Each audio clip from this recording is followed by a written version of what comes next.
This presentation is brought to you by Smoooth Productions. What's going on, everyone? Welcome to another edition of Smoooth Conversations, where the conversations are always smooth. It is your boy Smoooth. That is Smoooth with 3 O's. Thank y'all for tuning in on a special edition. I say special because usually the show is live at 6 p.m. Central Standard Time. But I got plans this evening, trying to go to Twilight Thursdays and check out the Bruno Mars / MJ show. And thankful to the guests of the afternoon for being flexible and reasonable so we can make it happen at 2 p.m. Central Standard Time. But for those wondering, Smoooth, who are you? Well, I'm glad y'all asked, because I am, and make sure I pull this back up correctly. There we go. I am a professional DJ, MC, provide audio visuals, so y'all need projectors, projector screens, lighting for staging for any kind of events. That's what I do. Sound engineer, like this show here, and can mix, master in regards to your live events, church services, the whole nine. Podcast to talk show host. Also have smooth moments, needing some photography, videography, some drone services to capture, create, elevate your event. I do all that. And once again, it's in a professional way. Also, if you need some custom apparel, t-shirts, hats, hoodies, you name it. Even when you see this DJ booth in the background behind me and seeing the design I put around the facade, I do stuff like that as well. So, Smoooth Productions, make sure y'all go ahead and book yours truly, smoothproductions.com, or scan the QR code. Keep your boy busy. As of February, Smoooth Productions finally went officially full-time, 9 to 5. It's all about Smoooth Productions, so I need y'all people to support, show love, let's collab, let's lock in, and let's do the dang thing. Make sure y'all also go to YouTube, put in Smoooth Conversations, once again, Smoooth with 3 O's, like and subscribe to the page. So anytime the show is live, like it is right now, you will be notified. Shouts out to my district radio family. Make sure y'all check out beatdistrictradio.com or download the app, Crystal High Definition. We have amazing shows over the district radio station, from this show to comedy podcasts to multiple DJ podcasts. Later on, you'll be hearing, well, for those listening not right now, but when you listen later on this evening, because the replay of this show will be going on at 6 p.m. But right before my normal slot time, we have the Rhythm and Flow show with my boy JD the DJ, so check him out as well. But once again, check out so many great shows that we have on the district radio by going to beatdistrictradio.com or via the app. Speaking of the station, if you have a business that you want to sponsor or have some ad play on our station, shoot us an email, info@beatdistrictradio.com. Once again, info@beatdistrictradio.com. Lastly, outside of Smoooth Conversations, I already mentioned Smooth Moments, but I also have a sports talk show that I've been doing for officially 9 years, consistently every Wednesday. It's the Platform Sports Talk Show Network. Every Wednesday, 7 p.m. Central Standard Time. Make sure y'all go ahead and follow the Platform Sports Talk Show Network all across social media. Every first Wednesday of the month, Ladies Night, I call it the best panel of ladies who love sports. That's every first Wednesday of the month. And then every last Wednesday, you have the Man Cave, where anything can go down. And then in between those shows, you have the main show. That's what I host. And I have the panelists from Ladies Night and the Man Cave. And it's truly been a blessing, just like Smoooth Conversations has been for me.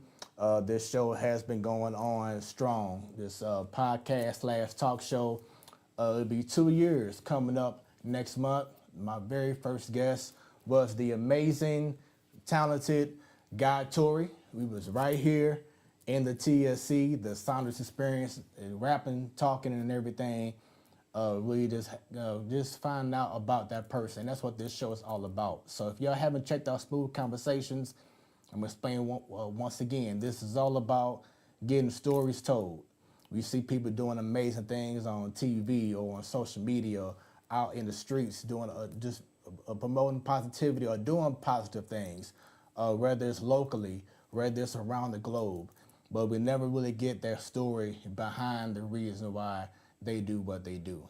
This show isn't about no shade room type stuff. No shade to the shade room, but this ain't about no shade, giving shade or negativity. We need more positive things to talk about and for people to see and to witness and experience. And that's what Smoooth Conversations is all about.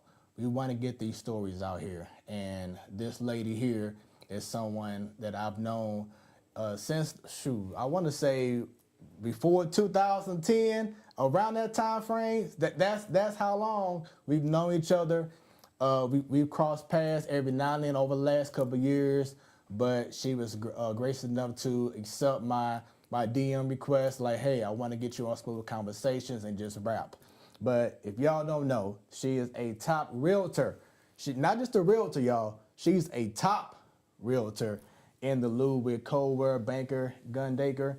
She's the owner of PrettyNPaint LLC, where she transforms spaces with her painting and contracting expertise. But outside of that, she's also a very proud Black woman and mother.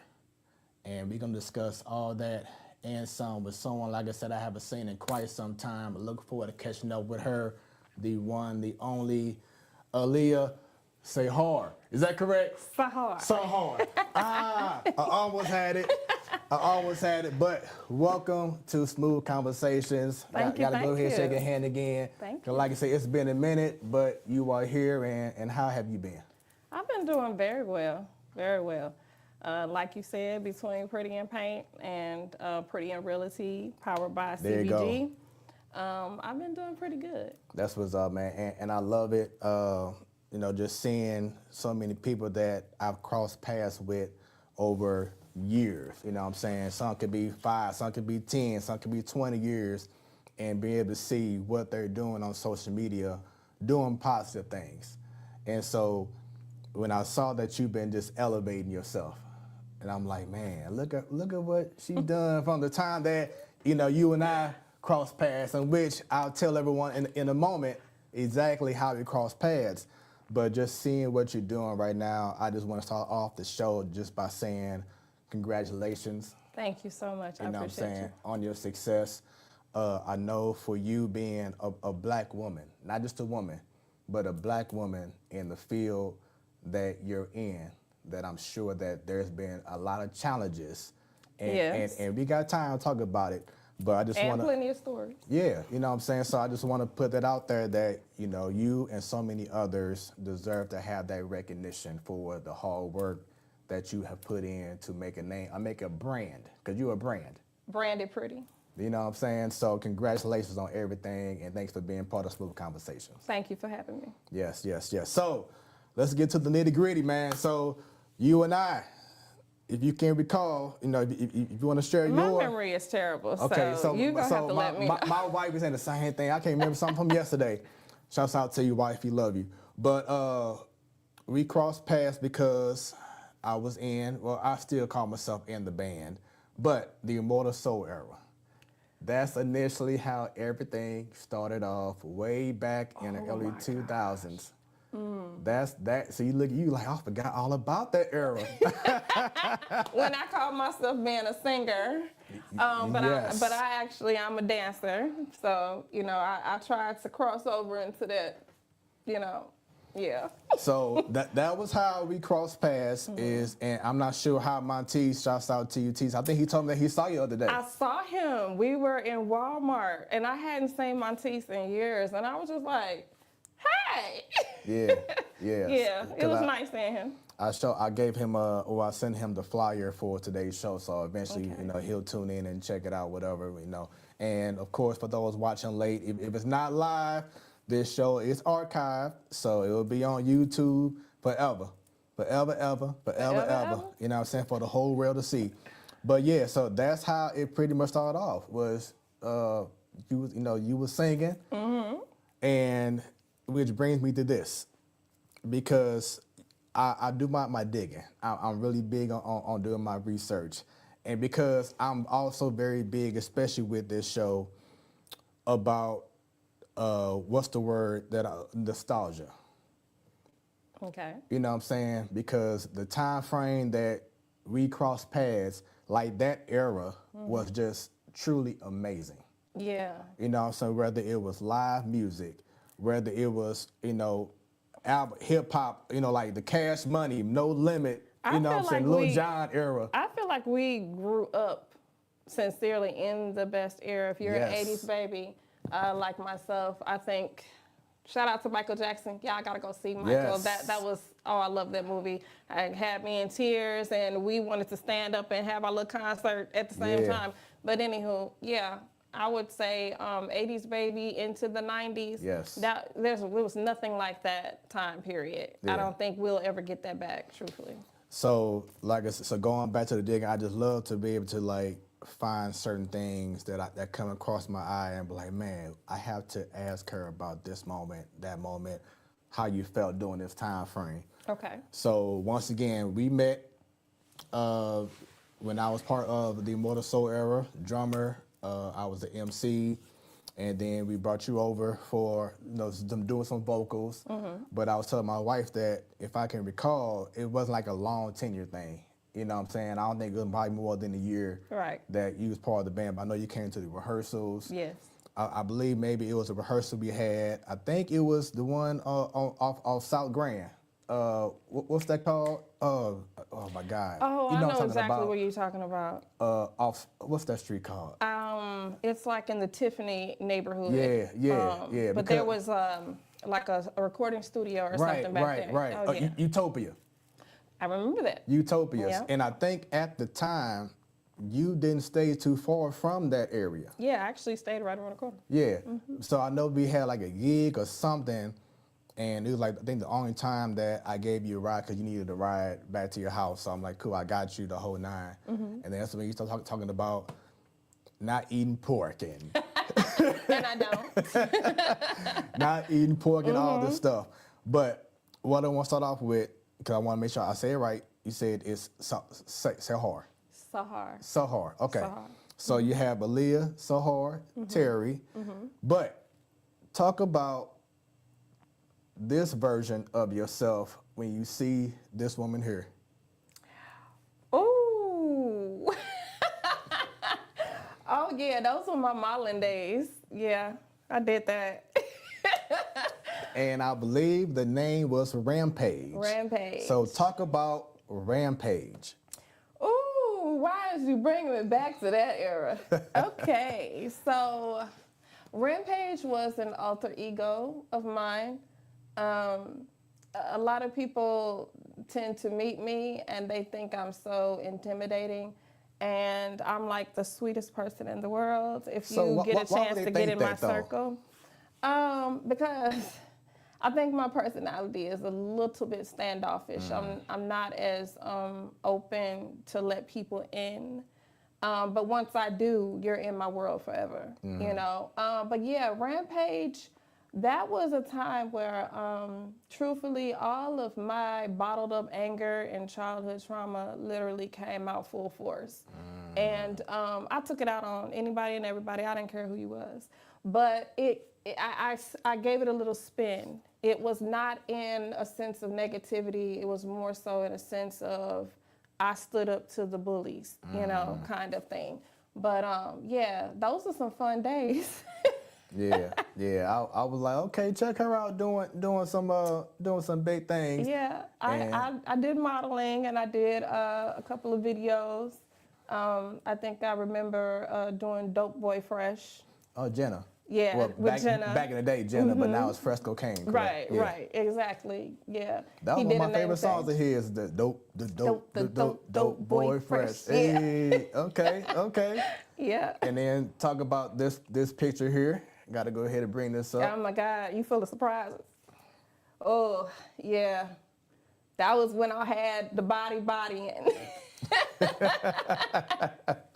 Yeah, so Maurice, with oh my goodness, XM, he has his own photography, but Maurice was a well-known photographer at that time. I think he still does his due diligence, but Maurice pushed me to really like just go all the way out there.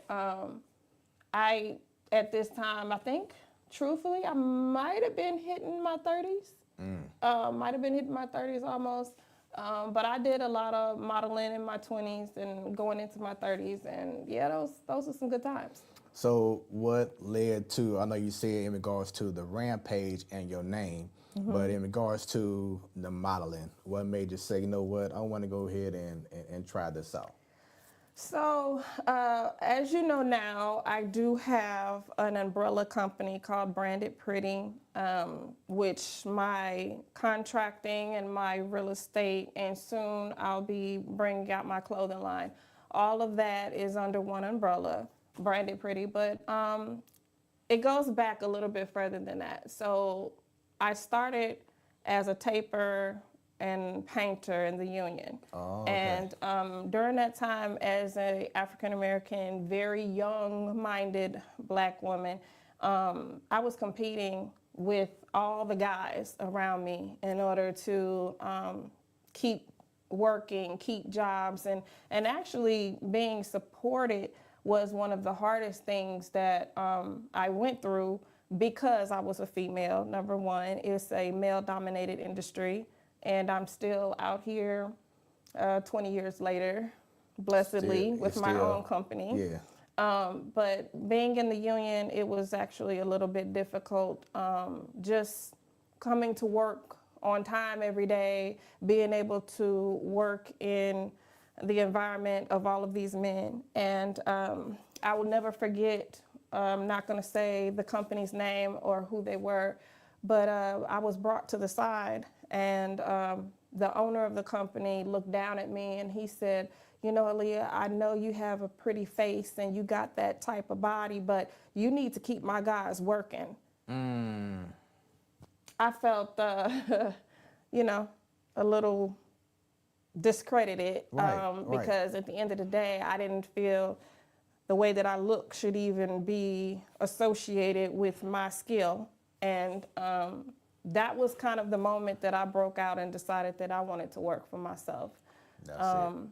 And I've been happy being an entrepreneur ever since. That's crazy. And it's unfortunate. And that's why, I want to have you on the show. So I'm pretty sure, and it's so many other ladies who are doing amazing things that probably have gone through a similar path of having to go through men and their mindsets and not focusing on your craft. It's always the body and the appearance except for the craft. Right. And it's very unfortunate. So, yeah, so even with that, before the manager or whoever, you know, spoke to you about that, what were you getting from the other males? You know, were there some males that just saw you like the homie, the sis, or were there some males that was like, that looked at you like a sex object? I would say for the most part, most of the guys were respectful. They even wanted to assist me with all of what I had to do. Being an apprentice in a union at that time was very difficult because a lot of the task of hauling and, you know, they just kind of threw all the quote unquote lower level jobs to the apprentices.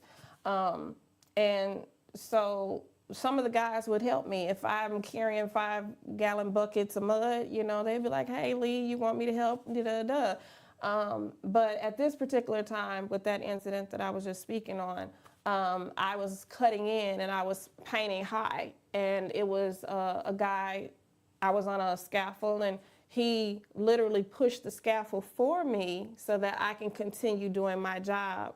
And the owner came in and he was really upset about it. And he was just like, you know, you're distracting my guys from getting work done. well, it actually helped me to do my job faster by what he was doing, but I didn't ask him to do that. So, yeah, that was a sincere pivotal moment in my life. And I'm actually happy that it happened because it made me decide to work for myself and create a company where other pretty females can feel comfortable coming in and learning the trade. So. Yep. And then you also said that you were a dancer. So what? And I still am. Okay. Okay. So talk about what inspired you to get into dancing. So I started dancing really young. I think I can remember about 3 or 4. My mother had got me into all types of dancing, tap, ballet, and all of that. I didn't really care for those. But what I did like was hip hop, and I liked shaking my groove thing. But so what happened was, because I enjoyed music and I enjoyed dancing so much, I kind of naturally fell into just wanting to, I still go out and step even to this very day, and never had a problem, enjoying myself in front of people. So matter of fact, during our soul era days, our manager actually pushed me, knowing that I was more comfortable dancing. I think we had a show in the Del Mar Loop, and the band was playing, and I was dancing instead of singing, because I just wasn't comfortable singing. My family had told me forever, Aaliyah, you have such a beautiful voice. Shout out to Maisha, I love my girl. She's always trying to encourage me to sing, and I'm like, girl, no, that's just not my niche. But yeah. I got a lot of support as of now with who I am and what I do, and I love that. So I know it has been a minute, but what was your thoughts on being a part of Soul Era during the time that you were? I think Soul Era actually helped me be more comfortable within my skin, because I wasn't necessarily comfortable being a singer. I know I could sing and sound real good in the shower, but coming together as a family, because we were more of a family unit at that time, and showing support to one another.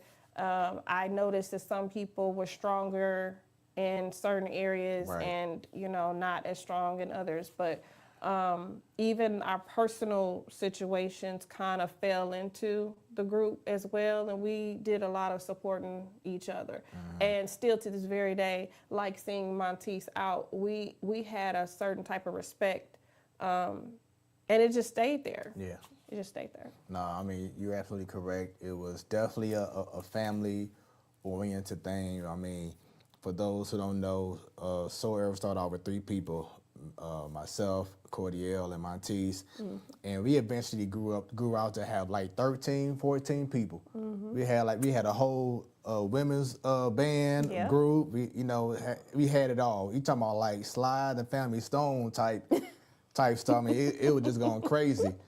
And, it was that vision that Monteith always had, about being able to have people do certain things, or have certain people do everything. If you want to be on drums 1 minute, you can be on drums. You want to be on keys, you can do that. If you want to just sing, he wanted to have that versatility, And, it was a great run. I always would say, and because we had this discussion with him on the show and Cordial back in January, that as great as it was to be around, my biggest thing was that we were never able to actually come out with the actual song.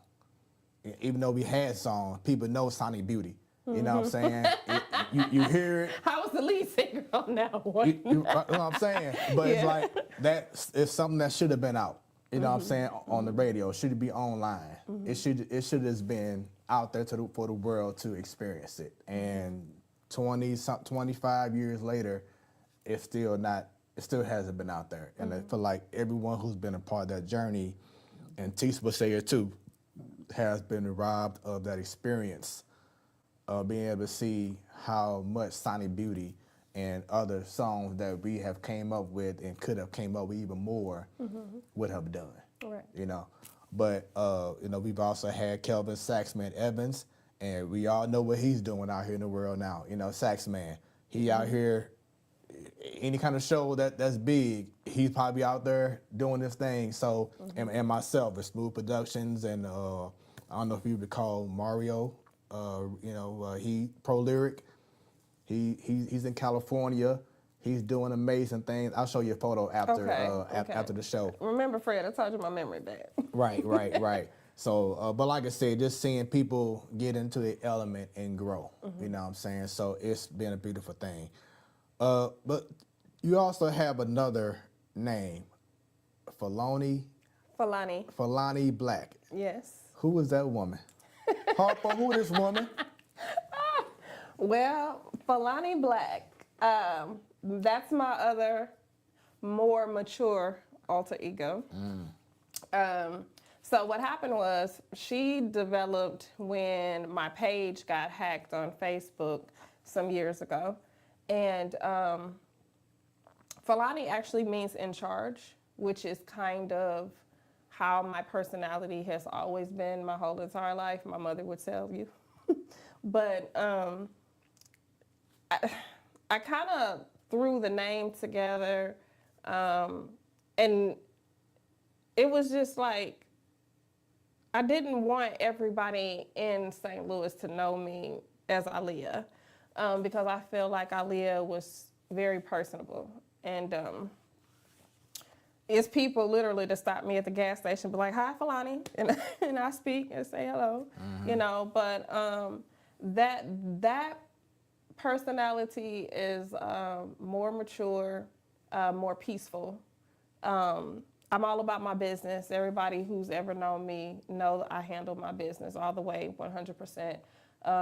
When it comes to my clientele, my customers, their word comes first. I have only had one disgruntled client in my whole entire career, and I believe the lady, not saying no names, but I believe the lady just did not want to be fair in paying me, so I lost $6,000 on that job, and blessedly, I didn't even have to stress or worry about it at that time. But I mean, things happen. Yeah. So, talk about your name, Aaliyah Sahar. Sahar. See, I'm gonna get it right. I don't know why the motor in here just ain't getting it right, but it's a unique name. So talk about that name. Okay. Well, that is my born name. My mother named me Aaliyah Sahar. Aaliyah means one of excellence. Very hard name to live up to. Became extremely popular when the singer Aaliyah was here and doing her musical expertise. But it's always been my name. I think she was a couple of years older than me. So in high school, I had this long, flowy black hair, did the little swoop thing like how she did and all that stuff. So it was kind of a part of my popularity, being that my name was Aaliyah as well. But Sahar means morning dew.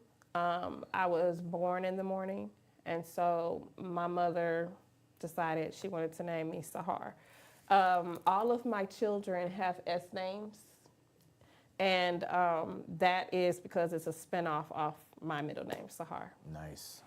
I love to be able to hear the stories and the reasons why, man, because that matters. People just, they see the name or hear it, but they don't know the meaning, you know what I'm saying? So thanks for letting me know about that. And for those who's watching it right now, how would you describe your childhood, just looking back now? Okay, so let me say this. She came out with the, whew. Everyone has their childhood traumas. Unfortunately, some people are affected by them and they turn into certain type of people, while others learn based off of what they went through in their childhood, and then they decide to flip the script and not fall into what we call, You'll help me out in a second with it, Fred. I know you know exactly what I'm talking about, but generational curses. There we go.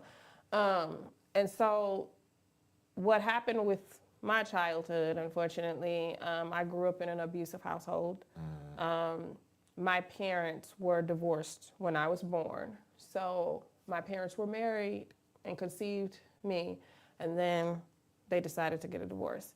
That was hard on me because, like any child, I believe most children want their parents together.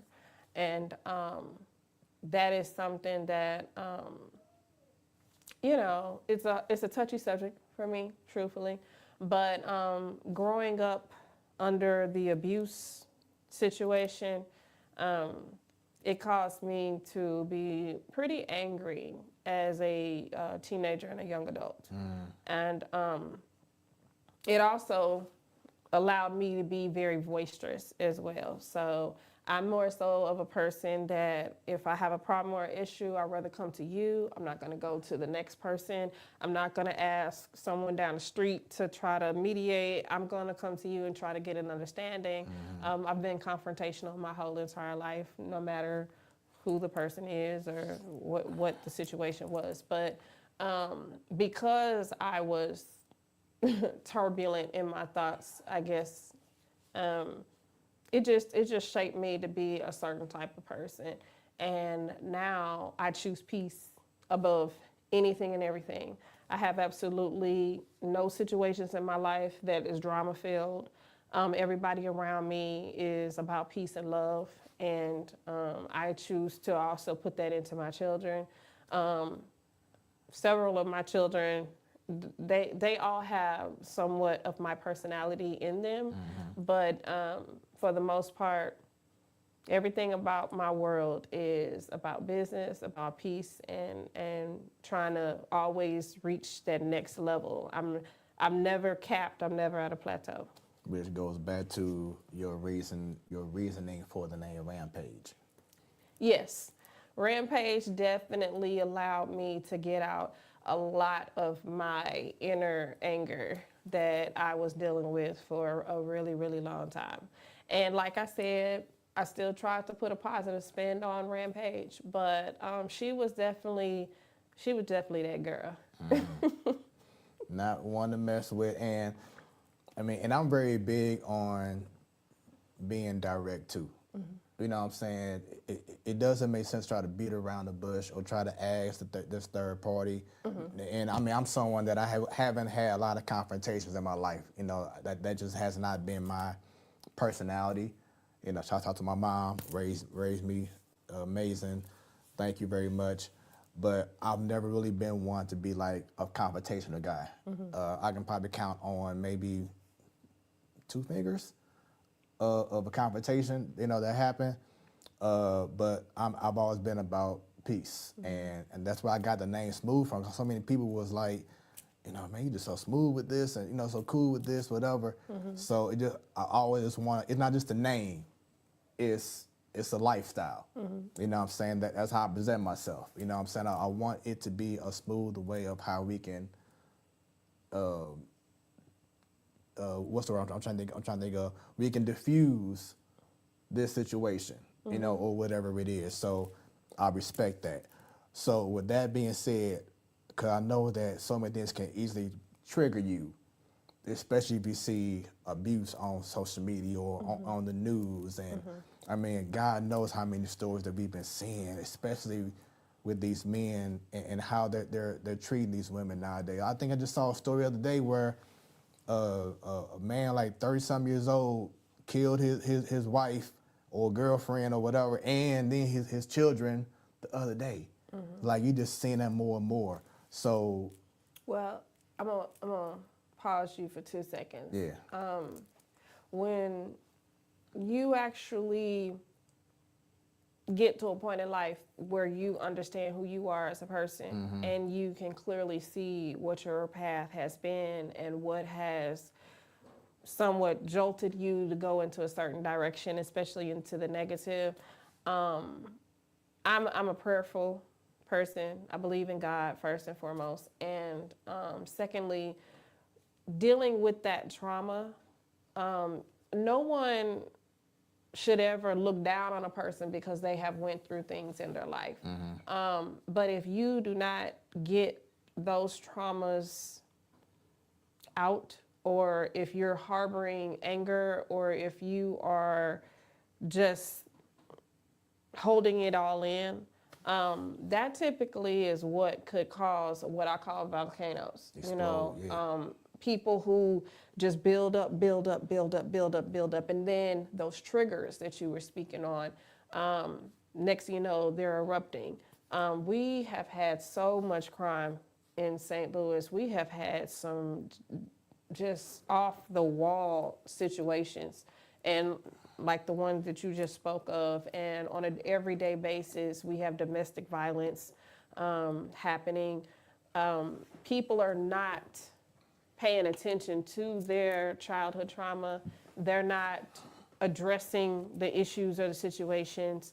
My son graduated from WashU back in 2024, and he is he's a psychology major, so that was his field of expertise.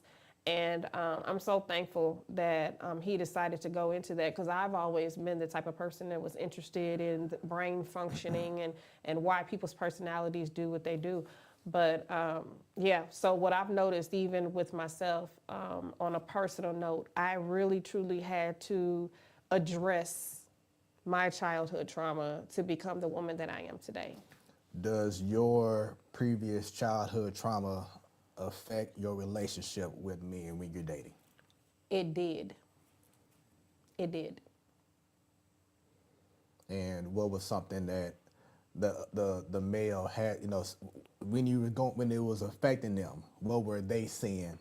If I was to ask that person, what would they say they saw from you at that time? And then what was something that helped you to overcome that and say, you know what, I can't continue to treat this person because of what I went and what I experienced when I was a child? I was very confrontational. At this particular junction in my life, and in my 40s, I feel women have gotten so far away from their femininity and their feminine energy, to the point that they're in spaces where they have to be the man in the household, they have to be the provider, they have to be the maintainer. Unfortunately, that also causes them to be defensive. And a lot of women are more on the defense end instead of being able to be naturally who we are. Fathers are not really protecting their daughters, and then these young ladies go out and they meet men who fathers did not teach these young men to treat women in the best way possible. So it's just a violent, turbulent situation all the way around. But to answer your question, I was very argumentative, very defensive. Sometimes, in order for me to get my point across, yell, scream. In certain situations, it was physical. And I think it was more physical on my end, not necessarily their end, because I felt like as if I was being yelled at, cursed at, talked down to. And I felt like going through what I went through in my childhood with the person who was the aggressor in my household. I feel like as a child, I wasn't able to stand up to that person and actually defend myself or the people who were living in my home who were being abused. So therefore, when I became an adult, a young adult or an adult, that's when it was my time to say, I'm not going to stand for this. And it was more so me being defensive. And truthfully, people don't always recognize their triggers. I know mine. I know mine. I do not allow people to yell in my face. That's a trigger automatically. If I feel like a situation is escalating to that, I know how to defuse a situation. I know how to walk away. I have way too much to lose in life, way too much. And I'm not going to allow anybody to get into a distasteful argument with me. And the next thing you know, I'm shooting them. Because unfortunately, that's how things go. And then, like you said, everything that you worked your butt off for it's gone, just like that.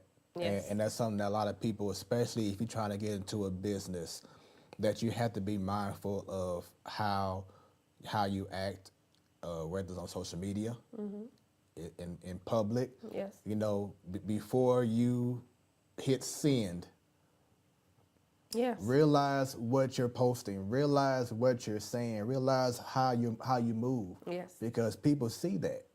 I think a lot of political figures, as well as people who are in the eye of the media, a lot of times they do not think before they speak. They just go off. Rampage was one of those people. I was always just going off. But when you sit back and then you think before you say something, words tend to stick. Actions tend to stick. But when you say something and you throw it out there, you're not able to ever bring that back because it's already in that person's mind. They've already heard it. They've already internalized it. So unfortunately, when we do not think before we speak, that is what causes a lot of the situations that are happening these days. So 2 words that came to my mind as you were telling me about what you were going through, you know, being the aggressor or thinking about your childhood trauma. 2 words that came to my mind instantly that's really been hovering over, I don't want to just say especially our community, but just in general, mental health. Absolutely. Talk about the importance of mental health. Woo! This is a conversation that my best friend and I literally have on the daily. It is because this word has been used so, oh my God, just narcissism. She and I both have been in past relationships that the other party was narcissistic. But if we think about and break down really mental health, I was telling her, it really is a choice. And at the same time, it really is a chemical imbalance. So how do we differentiate between if someone just totally just went off the rocker compared to someone who chooses to treat you disrespectfully or demean you or you know, put you down because of certain things that they feel about you? What we have found out, because she and I had to do our own research about narcissism, being that when you love someone and your heart is in a situation, you keep going through this rat race and roller coaster ride of highs and lows. It's almost like you want this person to be who you want them to be, but they just can't. So what do you do about that? The mental health piece about it, though, is that most people do not see themselves. And I've always been the type of person, unfortunately, it's a gift and a curse, but I've always been the type of person that actually is a mirror. So typically, how you treat me is how I treat you. Or sometimes how you treat me, I try to give back double just to show you this can be greater, this can be better, this can be, this love can go higher. But if you're in a negative situation, in a negative space, I was always that person that, yeah, you said it to me, I'm gonna say it to you back. You know, just so you know how you treating me, that's how I'm making you feel. All of a sudden now it's a problem, right? So yeah, the mental health, we have a lot of people who are not recognizing who they really are. And unfortunately, the energy that they put out and the mistreatment that they put out into the world, they don't really know what it is until someone shows them. And someone, like you said, they bottle in and then they explode. Yeah, And all of a sudden, all hell broke loose. that's super unfortunate. And how important is it for someone else, like you say, your best friend, or anyone, just to just reach out to someone else, or you reach out to someone and just say, hey, I'm just reaching out to say, just to check on you and see how you're doing. How important is those welfare checks? Check-ins to say, hey, I just want to reach out to you and see how you're doing, and how important that can make someone else's day. Well, let me say this. In the African American community, mental health has always been a taboo. We are just now getting to a point, I believe, we are just now getting to a point where people are starting to recognize and speak out to say, yeah, something is wrong with Uncle JoJo. You know what I mean? So many things were in our generation just swept under the rug and never talked about, but people in the family knew, or people in the family spoke about it behind the person's back. Those mental check-ins are extremely important, because I believe that's what therapy is. That's, being able to talk out situations and get it off your chest and truly just put it into the atmosphere to say, this is what's bothering me today. Unfortunately, a lot of people do not get those opportunities, and holding it in is what really starts to, how they say you really should not be angry at someone because it doesn't affect them, it really actually affects you. Right. So when you hold all of that in, it's eating away at you in the inside. I have a therapist. His name is Ajuma Muhammad. He's a world-renowned psychotherapist, and he's also my son's mentor. Shout out to Ajuma. Lovely, lovely man. He has helped me through certain situations that I have went through where mentally I allow myself to overthink. I don't do that anymore. I don't overthink. If it's something that I really want to know, like I said, I come to that person to help me understand, or help me explain, or explain to me and help me understand them on whatever it is that is the problem. Instead of allowing it to fester, and then next thing you know, that we shouldn't do that. We should never do that. I am not a nitpicky person, and I'm not a person that will sit here and tap you on your shoulder every 5 minutes about anything. It's kind of funny because a friend of mine helped me realize I kind of am like right here with myself. My world is truly my world. Outside of my world, I really don't reach out. And the reason why is because I just got so much going on right here. You know how other people don't have anything going on for themselves, so they're always in someone else's business.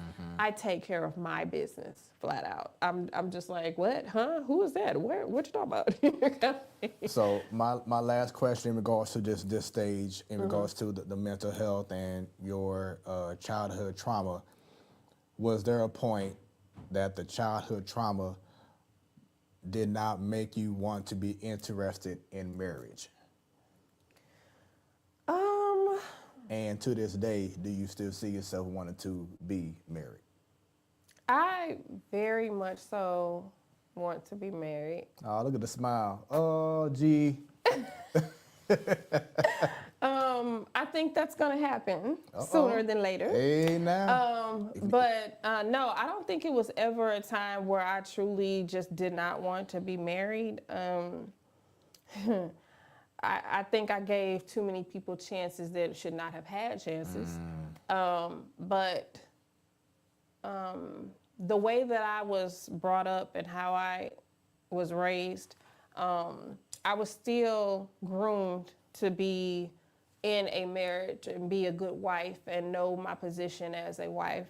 I don't know if you're familiar with Chemistry 360, but It sounds familiar. okay, so Chemistry 360 is a group that we still have it actually out there on Facebook, but it was a group that we started where we were bringing together people in St. Louis and somewhat in Illinois together who were single and actually wanted to be in healthy relationships. And we actually successfully had about 8 or 9 hardcore relationships. We have a couple of marriages. We had a couple get together and they actually had a child.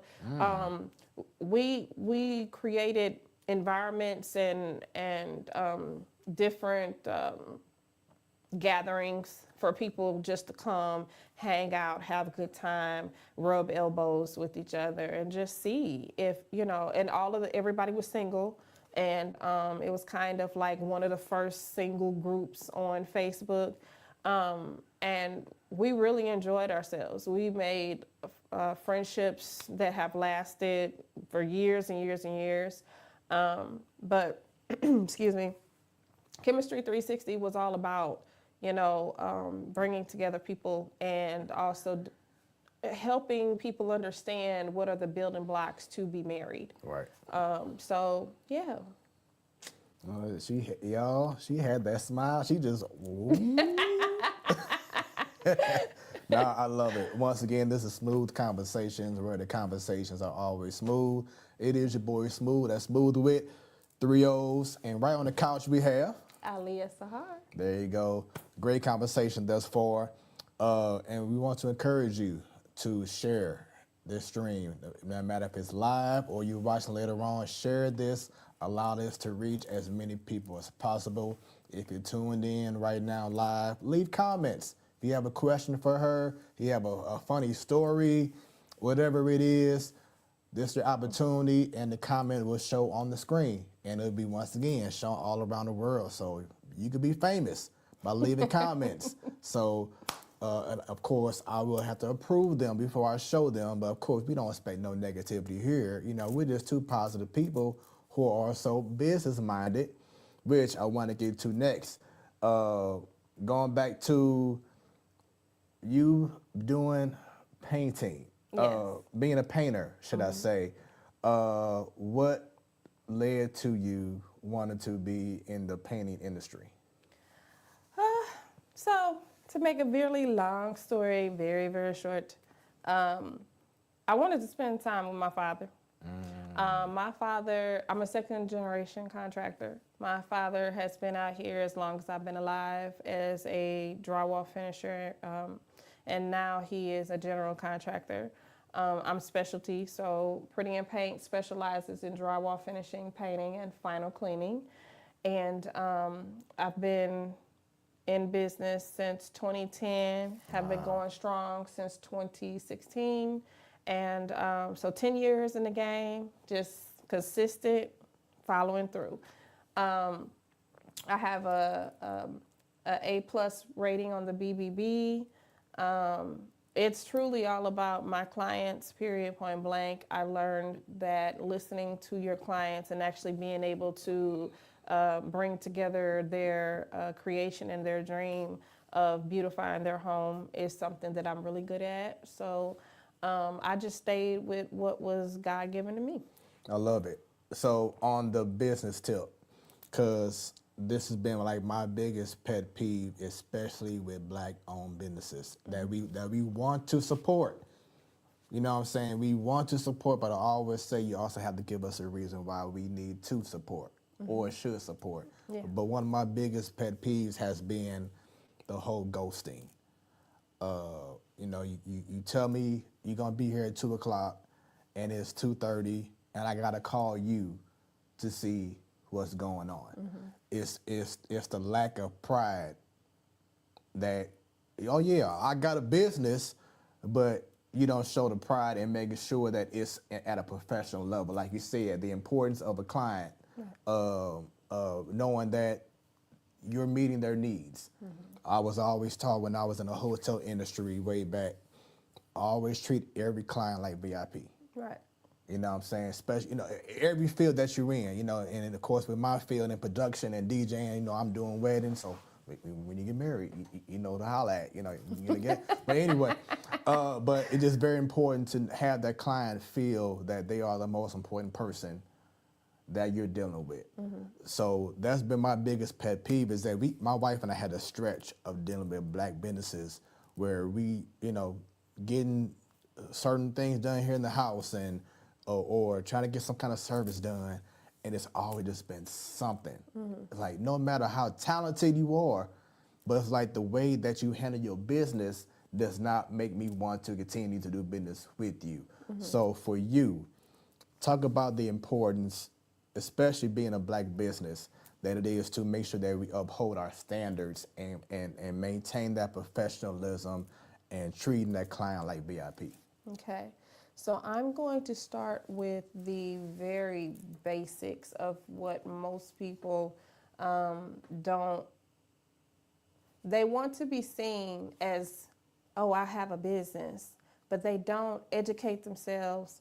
They don't have the foundation necessary in order to support the business to grow.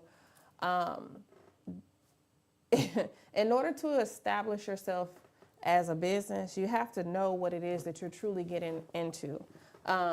Blessedly, my business is 99.9% word of mouth.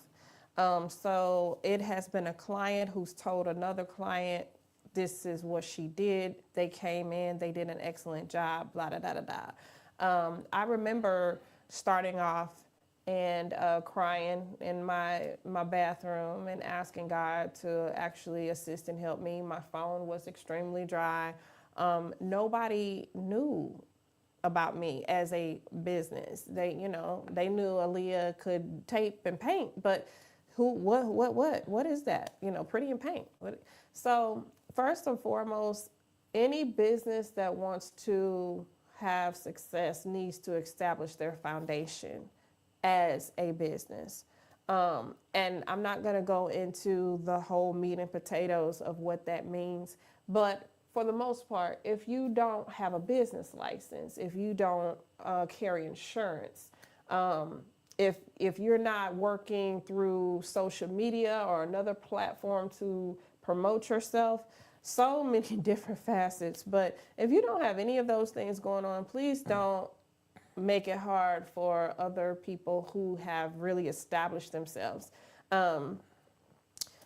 Thank you to all of those contractors who are janky though, because I've gotten a lot of your business. Yes. Hey, same thing for me and the DJs who wasn't doing their part or providing audio tech, whatever it is. And because I think we did an event last Thursday out in O'Fallon, Illinois. And it was a client who, she had, I guess, 2 proposals or whatever, got ours, and then got another client, another business. But she chose us because she loved the way that things were being handled in a professional way. So the other company may have had whatever that, let's just say if I didn't have at the time, whatever. But I'm the kind of person that if I don't have it right then, I'm going to get it for you by the time you need it. You know what I'm saying? But whatever. But she just was like, I liked the way that y'all presented everything. I liked the way that it was so professional and how it was done.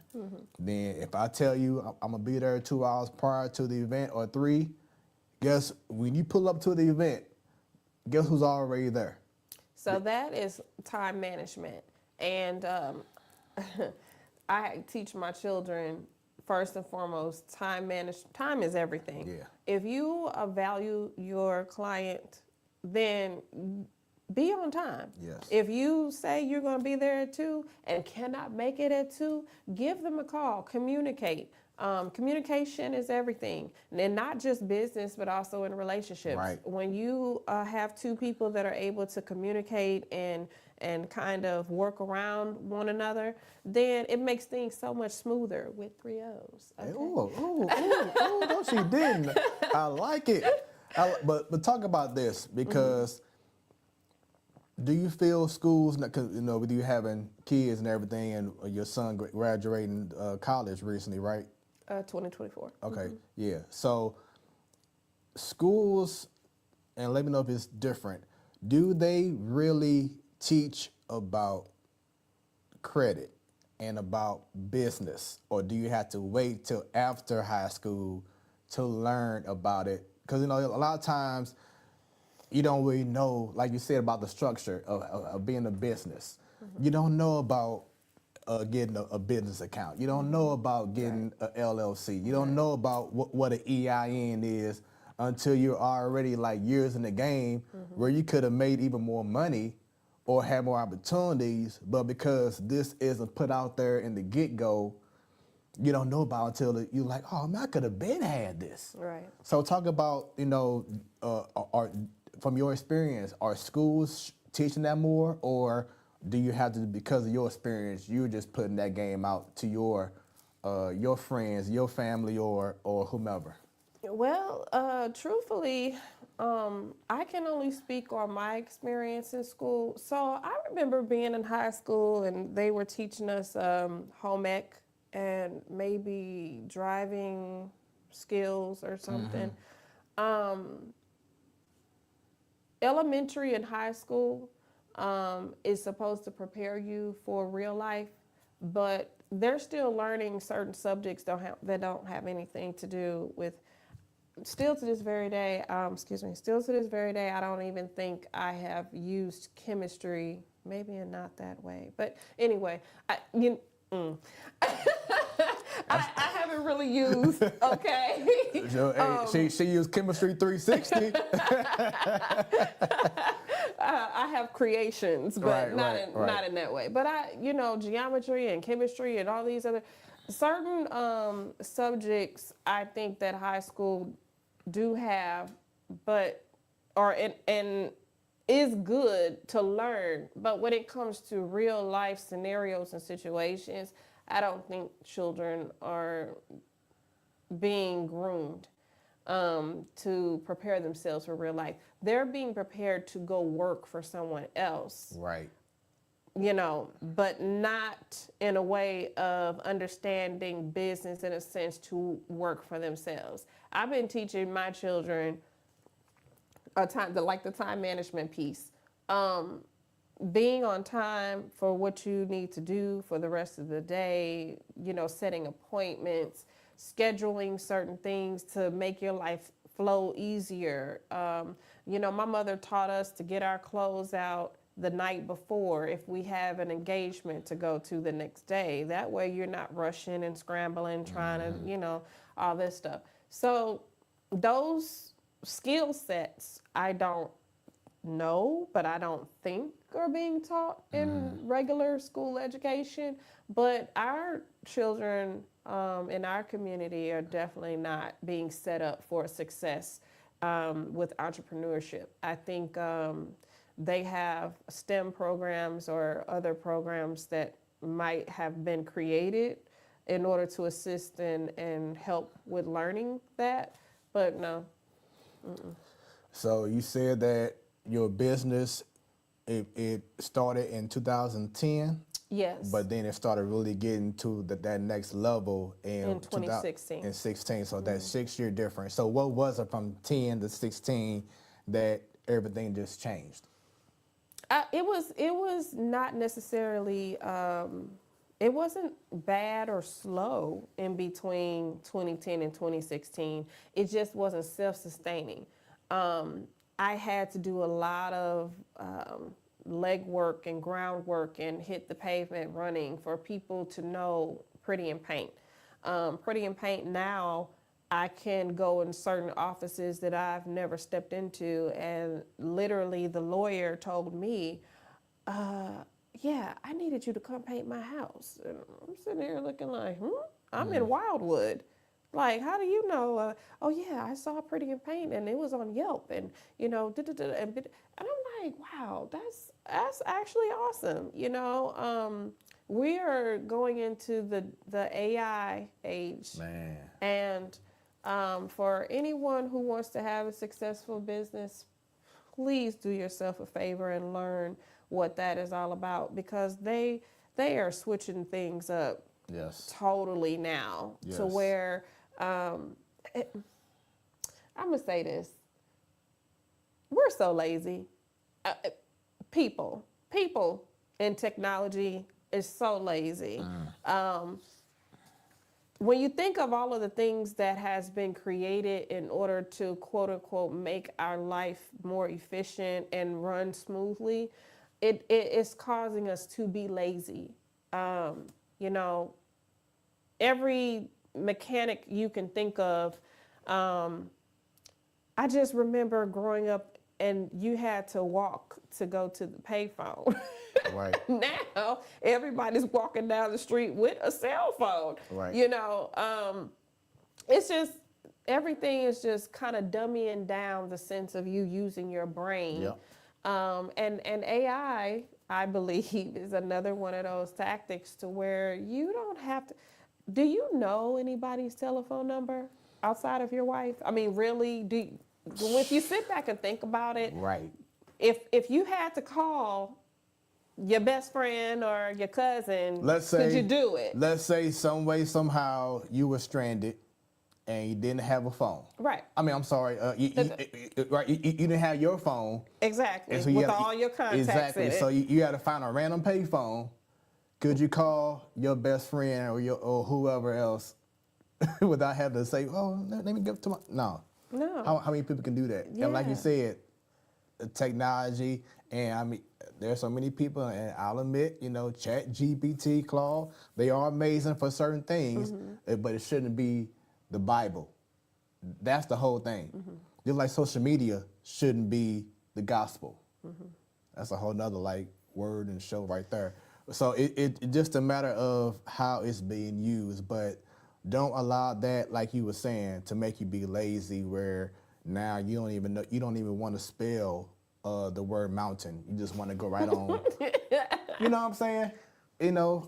So it definitely has its pros and cons. So I definitely get it. And I know a lot of people on social media recently have been saying, oh, these AI flyers, they all look the same and stuff like that because it's taken away from the actual graphic designers who actually had the skill for this, for that.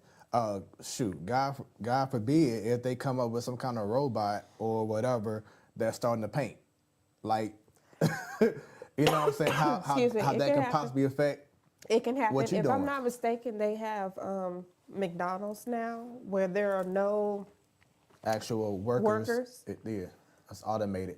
excuse me, And my are you good? allergies. And the reason why I've been asking these questions is because back on, and I'm be transparent, so that's what this show's all about. But February 19th, I was told right there at that desk, I was told from my job of 15 years that I was being laid off. Oh, I got some tissue right there in case you need it. Oh, thank you. Just wanted to make sure. So at the 15 years, and I knew that it was coming.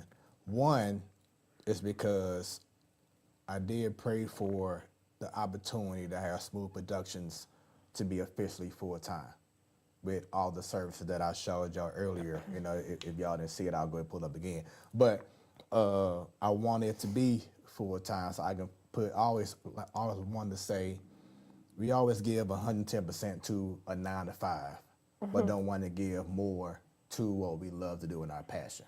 Right. So it's something that I've been praying for. My wife and I have been both praying for. And then that day happened. And I wasn't sad, oh my God, I don't have this job. I was like, it's go time. So Smoooth Productions has been in effect since 2013. Been doing amazing things, you know what I'm saying?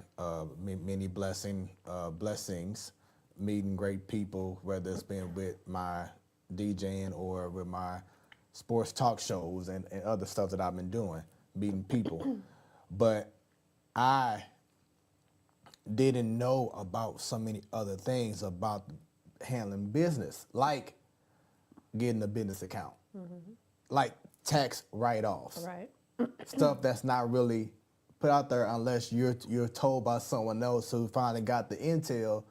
So now, ever since even though, I mean, I've had the business ID or tax ID or whatever, EIN, but like having a business account or having a financial advisor showing you about tax write-offs, I really wasn't tripping off that until February the 19th happened. And I'm like, well, no, it's time. If I want to be taken even more serious than what I am now, so I can have those corporations, like you just said, you go to a lawyer, can you do my, you know what I'm saying, stuff like, because they know about what you bring. So it's like, well, if I've been praying for this, like I prayed for my wife, got her.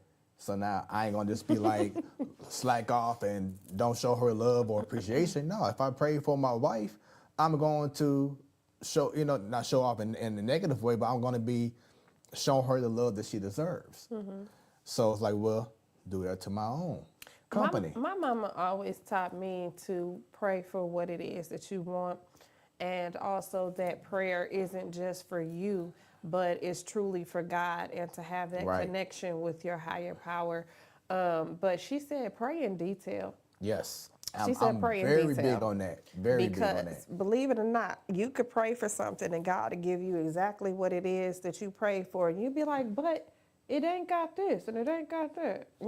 If that's happened to me before. My wife, no, keep on going on, but my wife would tell you countless times how I've been on this show. And the same thing you just said, I would say out to the public, that we have to be direct with our prayers. Because like you just said, so many women be out here, oh, I want a strong, black, chocolate, sexy man. Okay.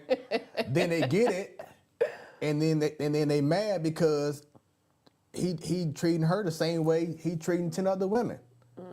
Or not trying to trigger, but abusive. So it's like, well, you have to pray for that man that's going to bring you happiness, that's going to be God-fearing. You know what I'm saying? You can't just pray for one particular thing, and then you get mad when you get it, and then something goes on, well, I hate all men now. Well, this is what you wanted. So like you said, being direct with your prayer. And that's what, once again, that's something that leading up to the 19th, it was praying for the opportunity, but to be able to now establish things in a better way than it never has been before, and allowing him to use me and guide me. You know what I'm saying? And like ever since that day, so many people, after I told them like, oh no, I'm not sad about what happened. It's go time. And this is what I appreciate for so many people. They be like, man, I know what you've been doing. I see what you do. I see the reason why you do it. This is God open up them doors because he knows what you know what I'm saying, what you love to do, and there's a watch those blessings come. So, but no, went to credit union, got this account going, getting the correct business plan so I can try to get grants and whatever it is to elevate Smoooth Productions to that next level. Stuff that I probably wouldn't even have put time into doing because I had a 9-to-5 always holding me back. Right. The event I had last week probably wouldn't have happened. Or meeting certain people that I met ever since February 18th may not have possibly happened if I still had this 9-to-5. So that's why I wanted to ask you, because people need to see and hear this. I was speaking to a young man who did some work in our bathroom last week, and he's like in his young 20s. And I was just telling him about how it's important to get a calendar, have your calendar out there, because let's say if you say, can I have your services for next Thursday, and he just says yes right away at 3 o'clock, and then next Thursday comes, and at 2:30 he's saying, I just realized I have another client, I'm so sorry. That client is not going to respect that, because they've been setting off their day to prepare for your services to be done. Well, what you're speaking on are certain skills that, like you were saying, have to be taught.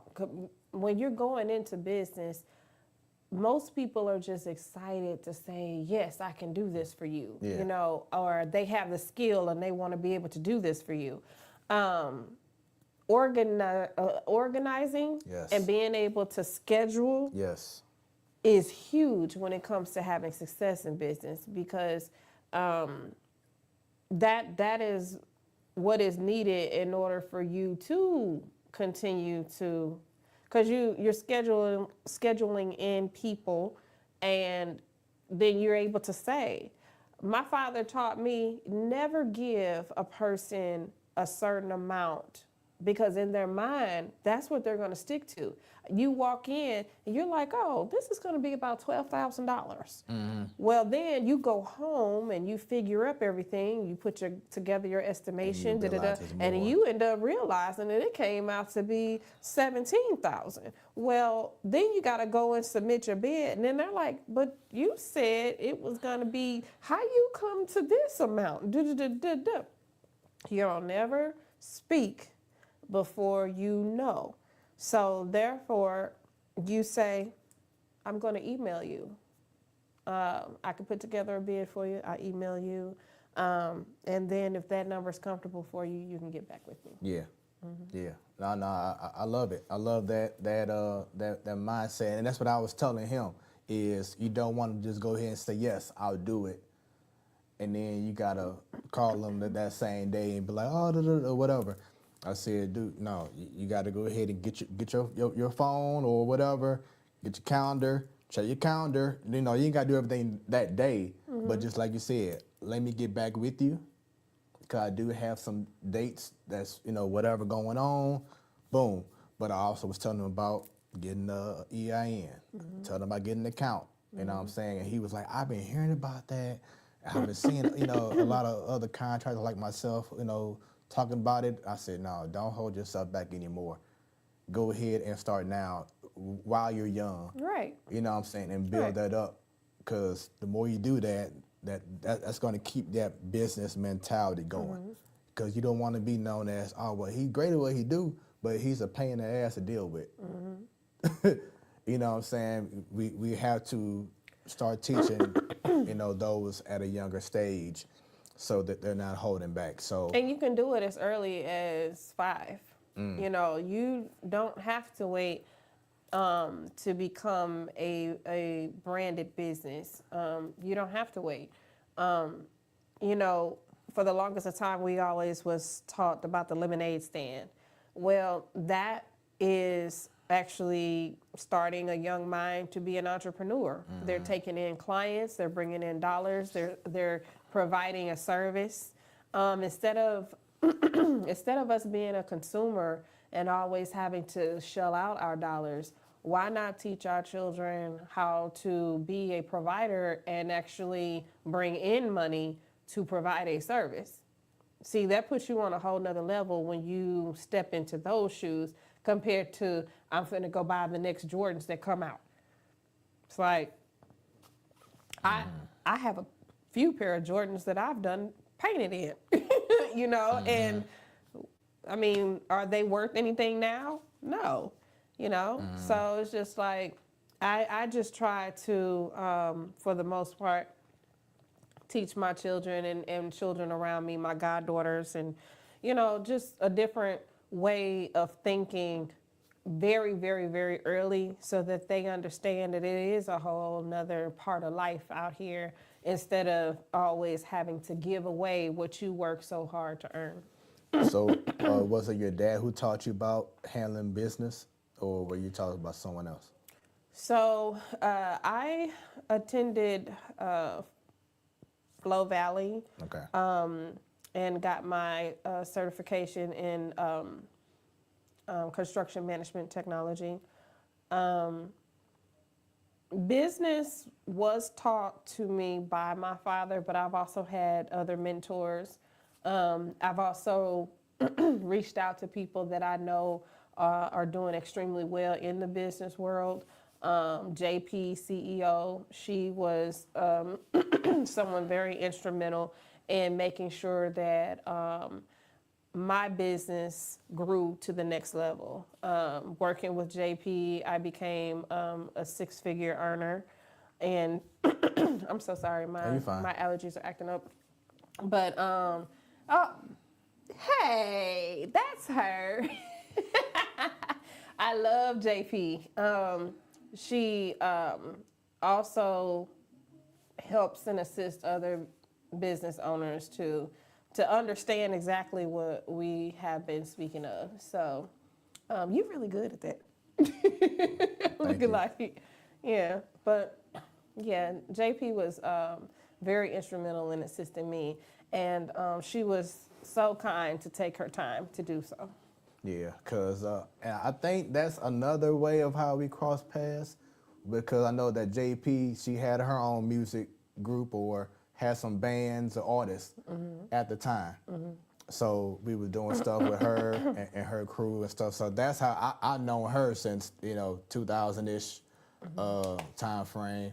And we actually crossed paths about a year and a half or so ago when my sports talk show was interviewing players from the St. Louis, it's a professional basketball team, men's team that we have here. Oh my God, tip of the tongue right now. But they had a game at, was it Tandy? Yeah, at Tandy, and she was there. And so I was able to interview her and to talk to her for a little bit. And I plan on doing some stuff with her very soon too. Okay. So look forward to chopping up with her down the line. But yes, just to continue on, man, once again, this has been a great conversation, just talking about everything. But with me and painting, the times I do, it'd be cool, you know what I'm saying? It's something you gotta do, but just for yourself, does it give you like peace when you're painting? You got to be patient with it. You can't just be ha ha ha and that's it. It's a certain skill that comes, in regards to making it be a professional look. So what is it about painting that, does it relaxes you, or just what does it do for you? So my father taught me that quality over quantity is always going to bring you success. So for me, I had a thing where I love seeing something old and decrepit, something washed out, look vibrant and new again. And so that has always, the before and the afters has always kept me fascinated with that part of the business, going in and seeing transformations. And you cracking me up with these pictures. Yeah. So that was a couple of weekends ago. Okay. I really didn't want to paint, which is funny. I went out there to assist and help. This was with the Realtors Association. We kind of went into the neighborhood and assisted an elderly couple with beautifying the exterior portion of their home. And so I was back there chopping weeds away, just chopping weeds away. And I walked back to the front and I saw everybody struggling. Oh, you like, wait a minute, let me go ahead and put this, take off the cutting weeds cap. I don't want to say weed cap, but the cutting weeds cap and put on my painting cap. Yeah. And let me show them how it's done. And everybody was just like, yep, we needed Aaliyah up here. But it turned out really great. We painted their garage door and we painted the pillars that was in the front of their, on the porch. And also I painted the ceiling, a part of their porch area, so yeah. Okay, nice.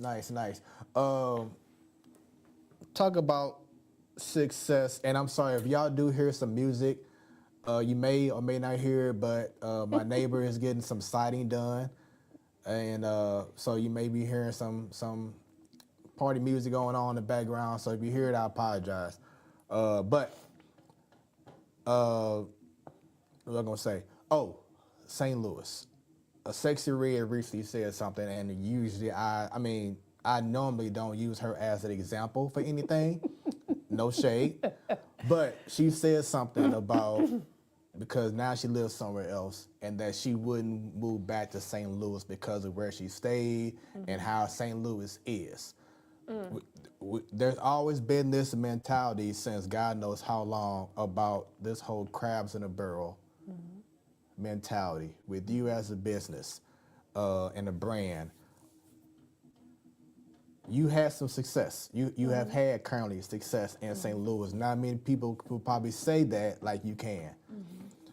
Talk about that mentality that St. Louis has that can be hindering and trying to prevent others from having success, and the people who say, "Oh, I can't wait to leave out St. Louis because there's not a lot of support for real." You know, you see ATL, you see Atlanta, Texas, you see people going to Arizona or whatever, and like the opportunities are just that much more greater. Right. But talk about just St. Louis for you and being successful here. So it's interesting that you say that because I had recently, I posted something where it was something like, instead of waiting on being able to sit at other people's tables, create your own table. And what I meant by that is St. Louis tend to be kind of cliquey, where you have groups of people that kind of support one another and don't really care for or like other people. Remember I told you I have like this tunnel vision? Yeah. I am a networker. I decided that I'm not necessarily ever wanting someone to put me in a box. I don't want someone saying, "Oh, she's with blah da da da da," Right. and she doesn't really mess with us. No. My success has come due to the fact that I am not in competition with anyone. I have learned from some very powerful individuals. I have some great mentors. Building your own platform and being able to produce what is genuine coming from you doesn't allow you to focus on what everybody else considers success. Focusing on your brand, on what your product is or what you can put out, kind of puts you in a lane all on your own. I have supported many other young women who have come to me and asked me about painting and wanting to start in their own companies and all. I don't have any problem with allowing someone else to grow because their success is not built off of mine. My success is not built off of someone else's. I decided that this is what genuinely I wanted to do. And so therefore, I encourage anyone who wants to be successful to not focus on everybody else and just kind of do what is good for you. And I love to ask this question to the people I have on the show. Collaboration versus competition. What are your thoughts on that? So I started doing major collaborations about 4 or 5 years ago. And I want to say that is a part of the reason why my business is so successful. We grow together. Numbers in any, all the way across the board, in any playing field, in any business, numbers is everything. So the more, the merrier, so to speak. And collaborations are huge. I wish more people would understand that it's not a look at me kind of situation. If you're talking about successfully growing your business, bringing in other people and other like minds to assist and help.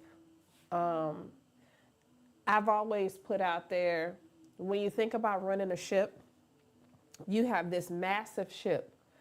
It takes thousands of people in order for that ship to move across that water. You have your captain, yes, but what about all the other people that are down in the making sure the mechanics are working, making sure that the people who are on the ship are taken care of, making sure that, you know, the gauges is correct. And, you know, all of that is what actually makes success in a business, where you bringing everyone together. I have been in a position where, yes, I was the CEO and I was the office manager and I was the foreman out in the field, and I was the person who kept up with the books. And you can't do all of that. Yeah. To be successful, you have to realize that it's a group of people coming together with like minds to, you know, form one idea. And once you realize that collaborations are everything, hey, it works. That's the truth, man. And for like collaborating, after I had my knee injury back in 23, collaborations was like huge for me, because it was certain times where I had events that I just couldn't pick up, you know, things that was heavier than 30 pounds, you know, so imagine carrying this and whatever. So I had some great people. Shouts out to Sadal and Steve Jenks and others, JC, who's been helping me out, or we've been collaborating with his company and my company doing things. And I always say, money doesn't run out. As much as that guy in the White House tries to make it run out, the money is not going to run out. It's money for everyone. But it's all about how you are doing it, and how professional and how business-like you are in regards to doing that. But it's collaborating should be much better than how it's looking right now. So hopefully we get to that point. So it's now Rampage to well, dancer and a little bit singing and modeling and the whole nine, to businesswoman, you know, PrettyNPaint. Now you have this going on. Talk about being a realtor. Talk about that. So, real estate is my personal passion. I got into construction based off of spending time with my dad, which turned into my livelihood. But real estate for me is something that I've been interested in since I was 3. I used to actually put together Lego cities. So my parents would ask me, well, what do you want for your birthday? I'm like, I want to go to Toys R Us and let's go I want a hospital this time. So it was all about me building up my city. And I was so geeked to be down in the basement, in a dusty basement, and have my gas station, my hospitals, my houses. I would have a space station. I had literally a huge setup. But Legos and building architecture was always a thing that I loved as a kid. So jumping into real estate was kind of a no-brainer for me. Like I said, I don't believe in caps. I don't believe in being held down in any way, shape, or form. So I wanted my business to grow, and it actually has very rapidly. I work with a lot of my realtor friends who actually need the cosmetic end of things to make sure that their houses are being sold, and they ask me to come in and paint and, you know, just assist with making their house look fresh so that it could be listed on the market. I shut down PrettyNPaint back in 2024 for like 2 months, 2 or 3 months. And I was adamant about getting my real estate license. I woke up, went to sleep with real estate on my mind. I've had people ask me, where did I go and get my license? I've shared that information. I did an online program, and literally 8 hours in front of a laptop with a teacher and other people, you know, and you had to, of course, learn outside of the digital virtual classroom. But yeah, I wanted that badly. And I got my license May of 2024. Matter of fact, it's tourist season. I have never had a bad tourist season, ever. When tourist season come around, because that is my season, okay, and like all good things happen. Like all good things happen. So my birthday is coming up on May the 16th. All right, I'll go bring that up. Janet Jackson birthday. Yeah, we share a birthday. Hi, Janet. And well, guess what? My wife and my daughter share the same birthday. Oh, okay, okay. Along with Michael Jackson. Ah, all right. So yeah, Neat. That is so neat. It's all in the family. But also, before I forget, to all the mothers out there, happy Mother's Day.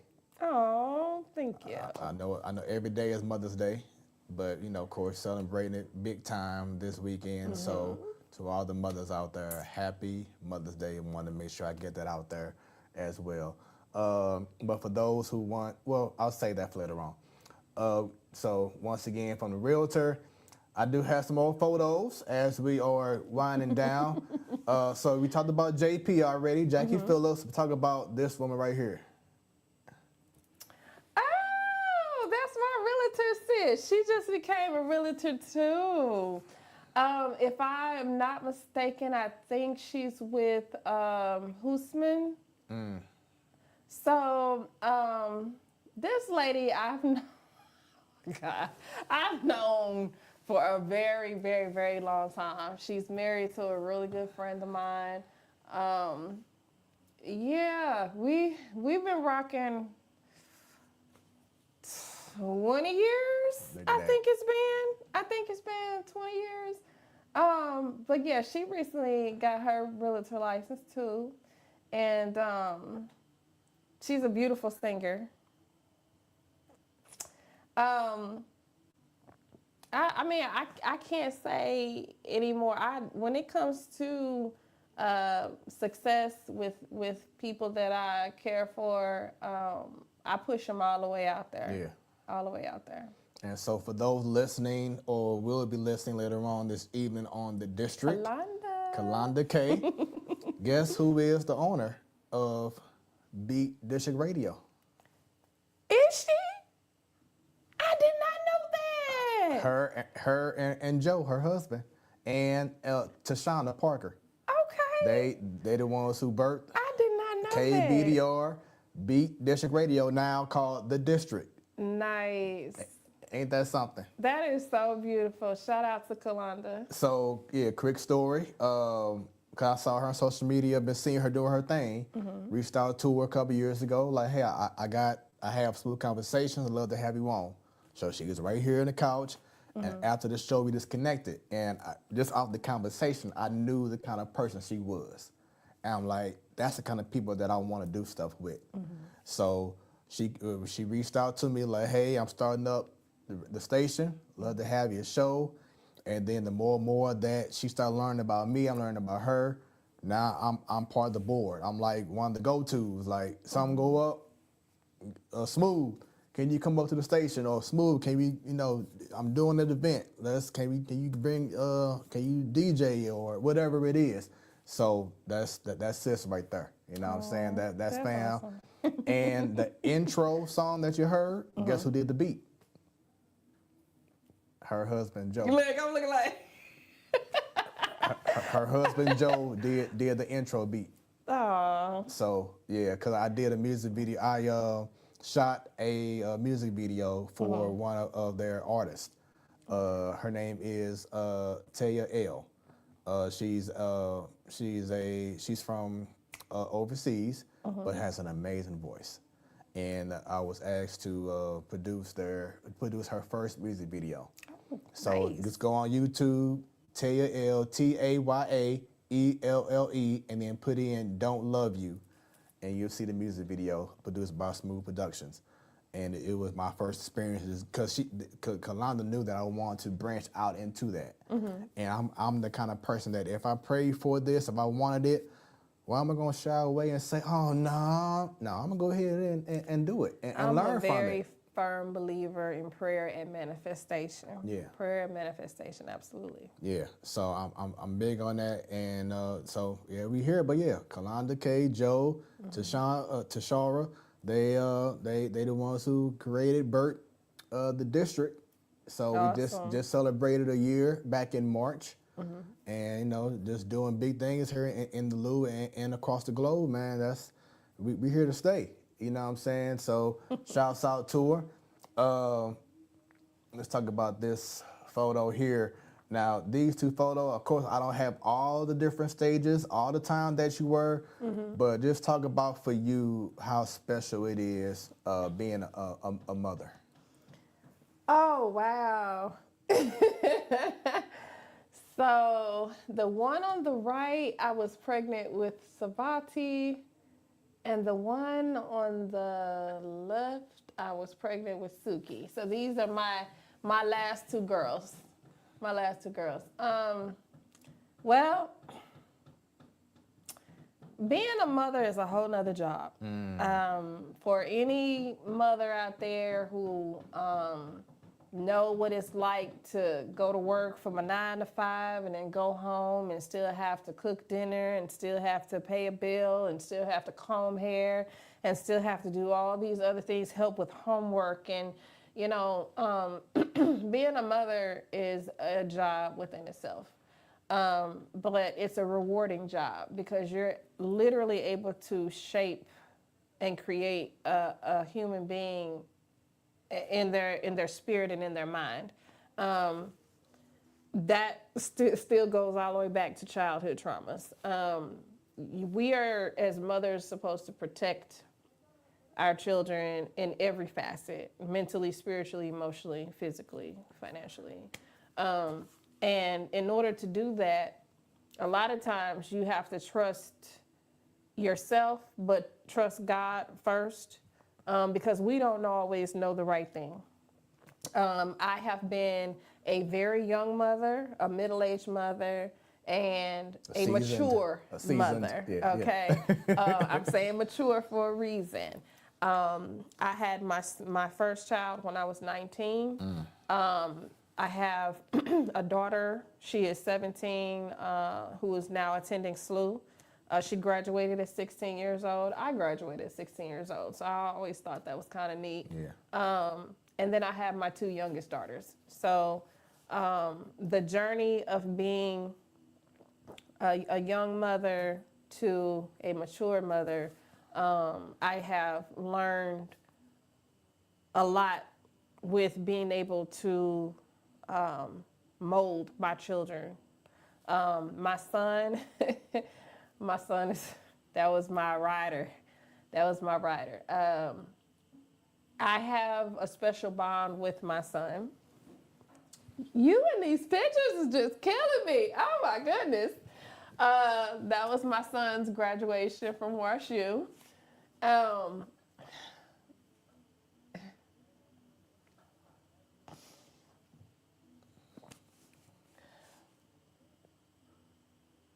I didn't even know I was gonna tear up. Oh my God, I'm so mad at you right now.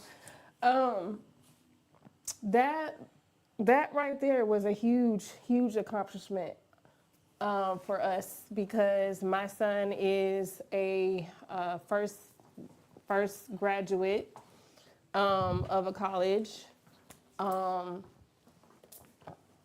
Thank you. I'm so mad at you, Fred.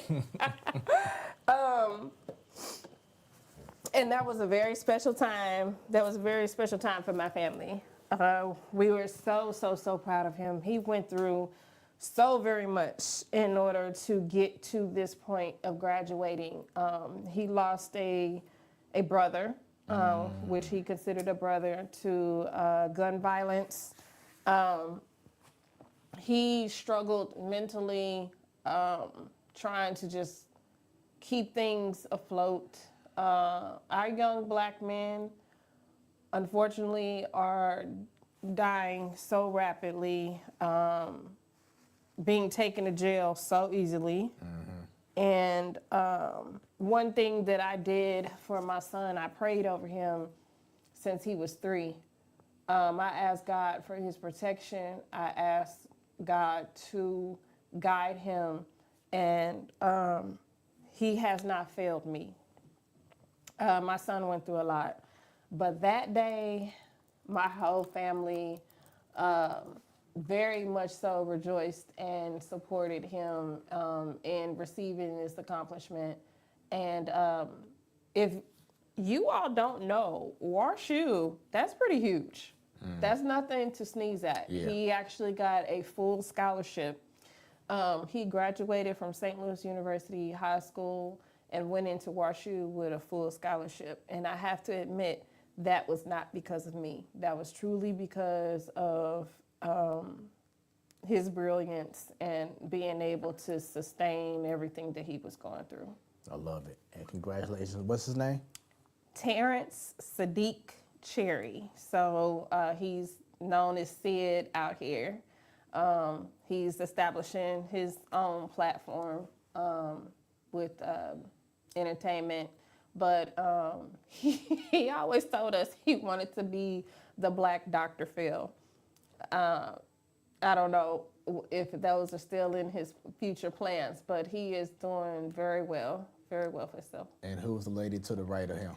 That is my mother. That's what's up. That's my mother. Shouts out to your moms. Yes. And to go back to this photo here. Okay. Who are these ladies? Oh, those are my girls. So my daughter Savati is on the left, and my daughter Suki in the blue shirt is on the right, and that's one of their friends. Okay. We were at the birthday party, my god sister's grandson. So we had a good time. Okay. Well, yeah. So sorry, I didn't get a photo of the daughter that's at SLU now. Oh, Sakari. Okay, yeah. So Sakari. shouts out to Sakari. My bad. I didn't know. I'll do better next time. But definitely going to shout you out and to your family as well. So this has been an amazing conversation because she been asking me from the get-go any certain topics or we going to this with me. I'm like, no, this is really just a conversation. I don't like to have anything planned out. I love it to be organic and just real. You know what I'm saying? Because people need to see that itself, everything having to be just scripted or I got a card here and okay, so at this time no. You say something, it's going to bring up something else I want to talk about because everything can just relate to each other. Right. So that's what every show has been about with Smoooth Conversations. Nothing planned. It just really an organic, you know what I'm saying, intimate setting and time, and it's therapeutic also. Yes. As you brought up earlier about mental health and therapy, and just how important was it, just going back real quick, about just releasing things and not holding things in. How important is that for you, and what would you say for others, the importance of just releasing whatever you have had in you? How big is that? That is huge. A lot of people don't know that in life things come full circle. So when I was speaking on breaking the generational curses, you have to realize a lot of the energy that you put out into the world can affect someone else. In turn, things that have happened to you can affect you, and you in turn can affect someone else. Mm-hmm. So therefore, being able to be the person strong enough to stop the negative, even though you have been hit with the negative, most people don't really know how to do that. And therapy and being able to get out what has been ailing you or what you have been mentally plagued with, that really does help. It actually really does help. And sometimes if you're not able to handle a situation and it's hurting to you, maybe talking to somebody who might have been through the same type of experience could actually assist you to maneuver and being able to figure out how to heal from that situation. A lot of people are running around and they're not healed. And then do something that they will live to regret down the line. So as we end this incredible conversation, I'm gonna have you look at that camera. Do you have any special shout outs that you want to give to your people and where they could find you on social media or just in business? Okay, well, I want to shout out to my Boss Babes family. These ladies are very important to me. I lost my sister, unfortunately, to a fentanyl overdose, which I forgot to say something. I'm going to add that. I want to say 14 years ago. And because of losing my only sister, it sent me into a whirlwind of emotions, and that was a whole nother trauma that I went through. But these ladies have stepped into my life, and I hold them extremely dear. They are my sisters, my family, and I appreciate having women who support me and I support them. There's no catty energy. There's no, nobody is competing with one another. We all truly love each other and support one another. And when we do have issues, we have been able to work out our issues as women and as adults. I also want to shout out my Monte McLaurin family. Quinn, she is the founder of the Monte McLaurin Foundation. We have diligently since May the 16th last year, due to the tornado that was on my birthday. Yes, I still love storms. Don't do me. You know, people's always like, you love storms, you did this. No, God did that. It just happened to fall on my birthday. But anyway, we have created this foundation to support people who have lost family members and loved ones who chose to partake in a certain lifestyle. And unfortunately, they passed due to fentanyl. And my sister, Quinn's son, his anniversary, I believe, was April the 30th. She is extremely strong to have created this foundation out of her pain and her loss. And I commend people who are able to do that, turn a negative situation into something positive. That's amazing. I also want to shout out Diamond Diva, my mentor, Eddie Ross. He assists thousands of people, him and Miss Brandy. They assist thousands of people and victims who have been victimized due to domestic violence. Being that I grew up in that type of situation, I have collaborated and partnered myself somewhat unexpectedly with organizations that have that hold dear to what I've been through in my life. And I dedicate my time and my efforts to those organizations as well.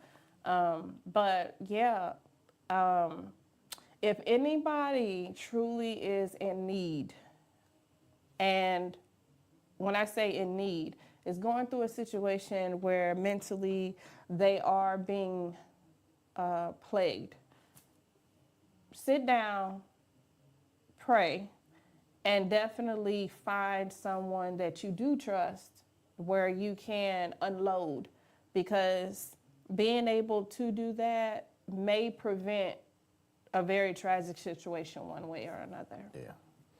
And then last thing is, let's take away the dancer, the singer, the painter. Take away being a boss. Take away even being a mother. Boss lady. Take away even being a mother just for right now.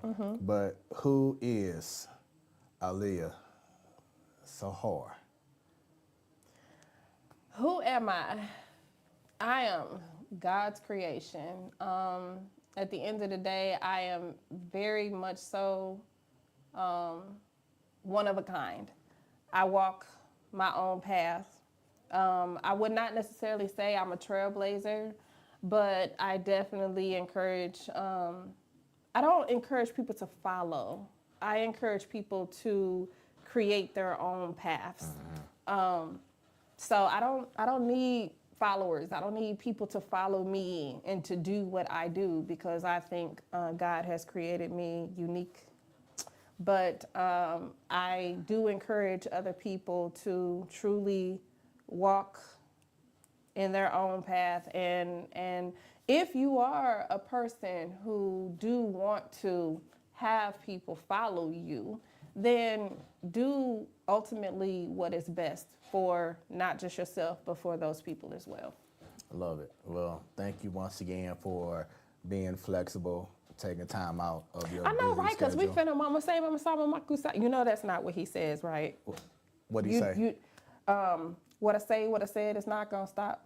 Oh, okay. So it's, yeah. She knows her stuff.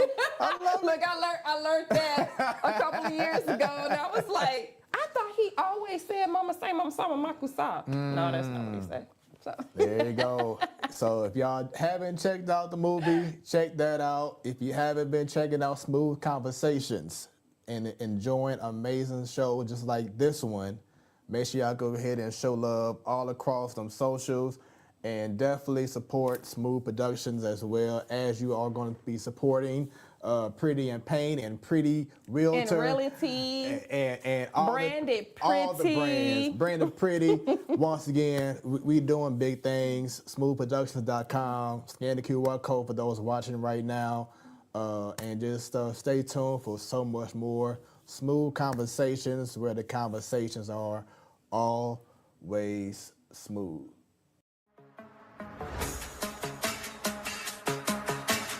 What you have just experienced was brought to you by Smoooth Productions. Until next time, stay tuned and stay smooth.